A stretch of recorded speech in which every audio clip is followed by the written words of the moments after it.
Hello guys, in this video is basically a continuation of the previous video, and in the previous video we were able to capture the NTLM hash for the user student 5, and now we are going to execute a pass the hash attack.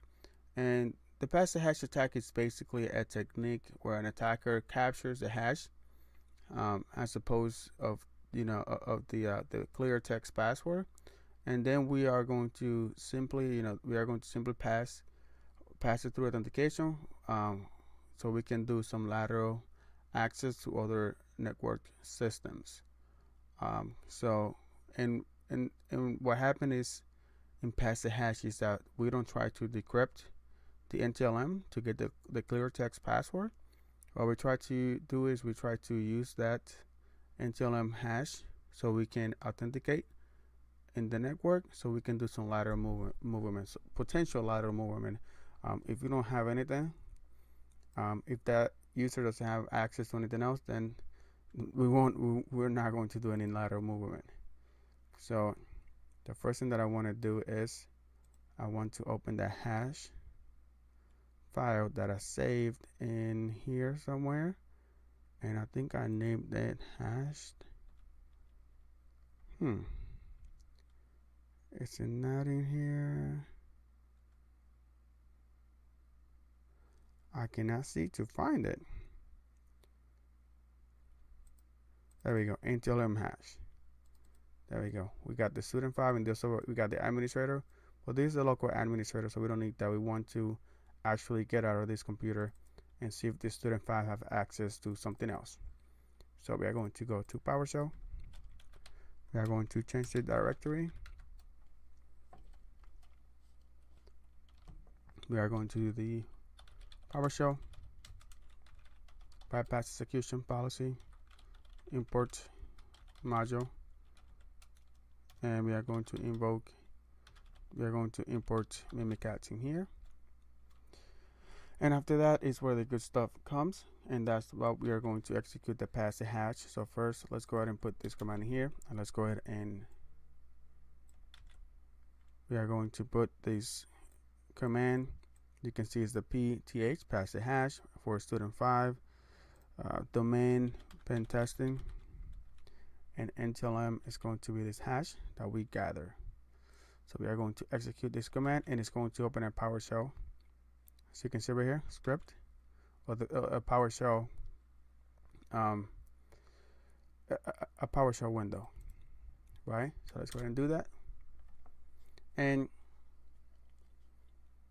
in another video, we are going to do a similar technique, which is a pass the ticket.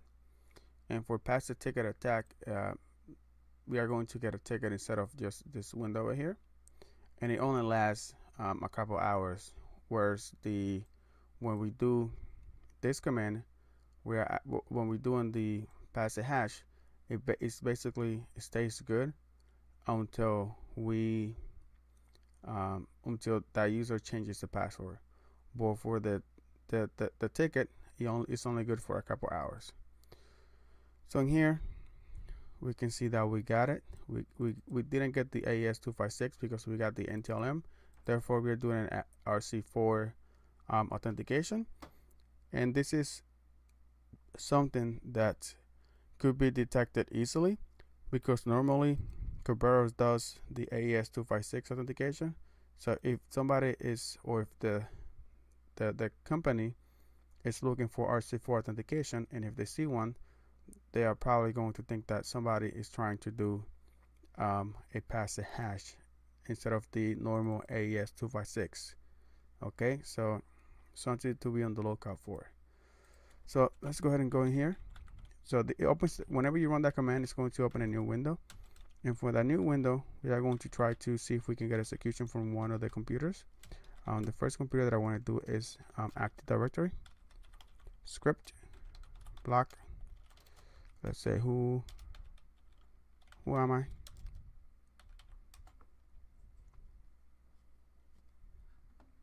So you can see that we don't have access to ID. Let's see if we have access to the DC. We don't have access to the DC either. the domain controller. Let's see if we have access to dev, which is another computer or another server in the system. You should remember those computers from the domain enumeration. Whenever we did that domain enumeration, we gather all the computers name and all the IP addresses and all that good stuff. So this one also, it cannot complete the operation. Let's try one for web. And for web, you can see that we do have access to it. And you can see that it's saying student 5. If we do a who am I without doing the invoke command, you can see that you are student 1. So this window is being executed as student 1.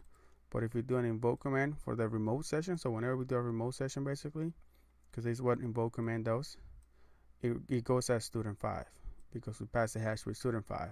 So we can see that we do have access to the student 5. We do have access to the web,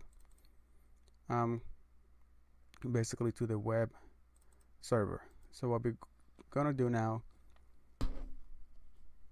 is that we are going to see what we have access to. So we want to run a who am I, and we're going to do groups, and then we're going to put host name to see what the host name. So you can see that it's actually the host name.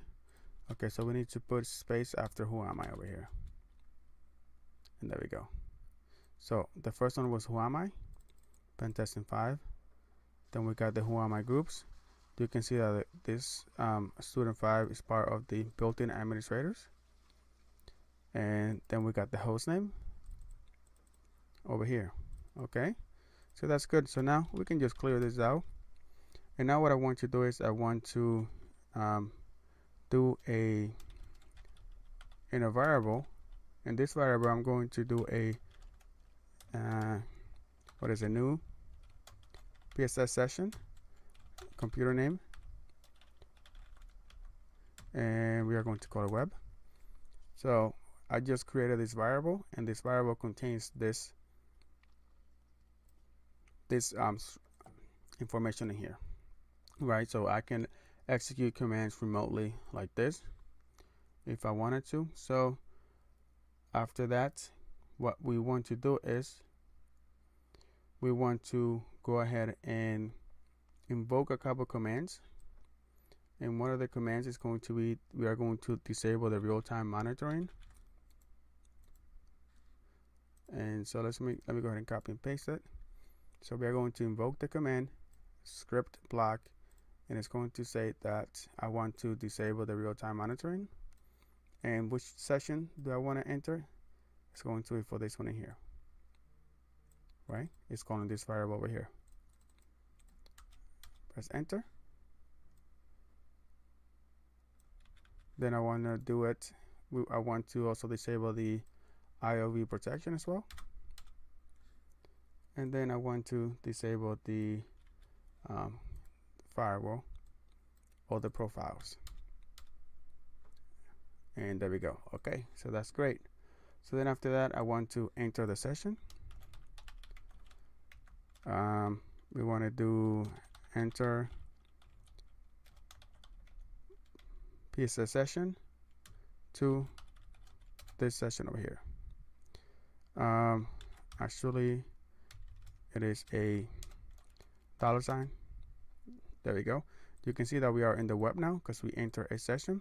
If we do a who am I, student, hostname, web, and if we do an exit, it's going to take you back to this computer. If we do a hostname, student, who am I, student 1. So let's go ahead and go back to that session again. There we go. So we are in this session over here now. So now what I'm going to do is I am going to basically I'm going to host the invoke MimiKatz on my computer, and I'm going to try to execute it on this server over here, which is called web, to see if we can find more to see basically if we can find more hashes that we can use so we can keep moving laterally. You could also do some local enumeration to see if we can find some passwords in here and some good stuff. But what we're going to be doing is we are just going to be executing MimiKatz. So let's go ahead and run the HFS, which we have used before. It's an HTTP file server, and we are going to go ahead and drag and drop MimiKatz, invoke MimiKatz. There we go. Awesome. Awesome sauce. So then from here, like I said before, we are going to invoke MimiKatz. Let's see if you guys can see it while it happens live. So we are now going to do an IEX, a new object. So we are going to run the new client. We are going to download the string, and it's going to download from this over here, from the HTTP file server. And then after that, we are going to invoke MimiKatz, and we are going to dump all the creds.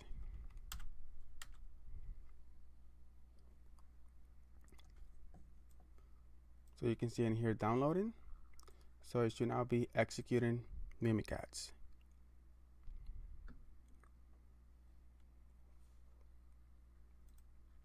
And there it is. So now let's see what we can find. We see the web, which is the servers, NTLM. We have still the server, NTLM. See if we can find some juicy stuff in here. We have Jenkins admin. Look at that. You can even see the password 123456. That's awesome sauce. NTLM. So from here, we can just use the password, which is clear text right now, or we can just run this NTLM and do another PassTheHash attack, or we can just use this password right here. But let me go ahead and save this. This is the administrator. I don't need that. I'm going to, here's the name, Jenkins. Where is this Jenkins NTLM? Here we go.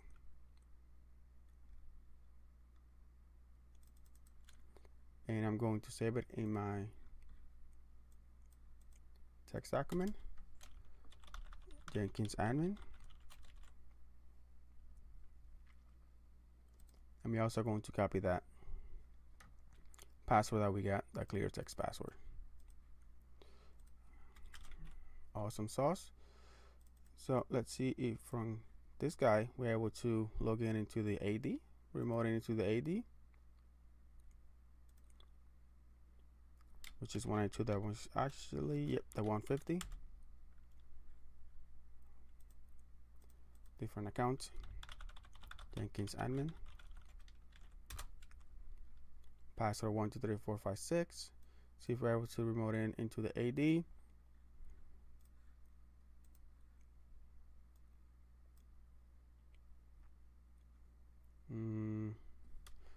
Jenkins admin. Password 123456. There we go.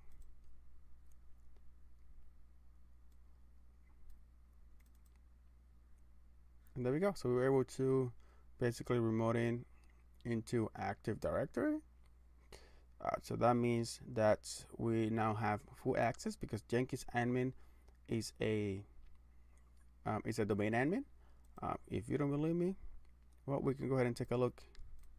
Let's go ahead and do import module power view.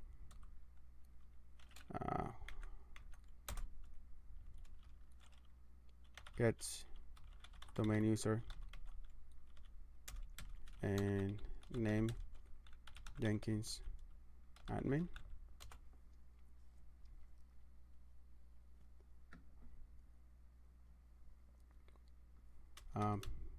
User or username I don't know how to spell Jenkins admin. Jenkins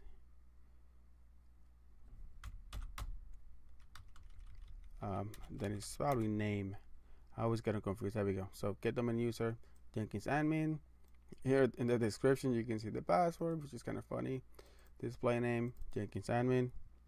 If we go to the member of, You can see it in here, domain admins, right? You can also do a get domain groups.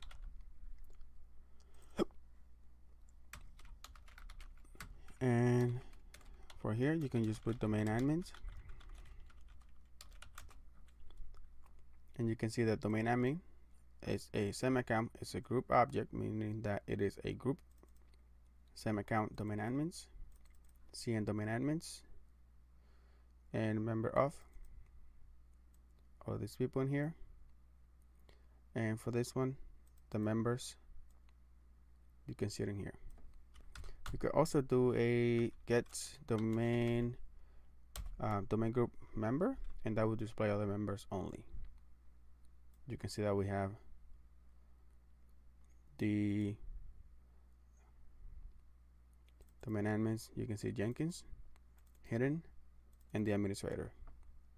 Awesome. So we were able to do the PassTheHash attack with student 5, which gave us access to the web server, and from the web server we were able to invoke MimiKatz, and we ran MimiKatz without touching it was basically without touching the disk, and we were able to run that on the HTTP file server, the MimiKatz, and from there we were able to download it, and we were able to run it in the RAM, and we were able to get the NTLM hash for the Jenkins admin, and we were able to log in into the AD because he had a clear text password. If we didn't get a clear text password, what we could do from there and just do another PassTheHash attack and then get access to the AD and all of that good stuff. So in the next video, we are going to be doing a I think it's called Pass the Ticket. It's going to be a TET ticket that we're going to be doing, and yes, it's a Pass the Ticket attack, which we are going to be executing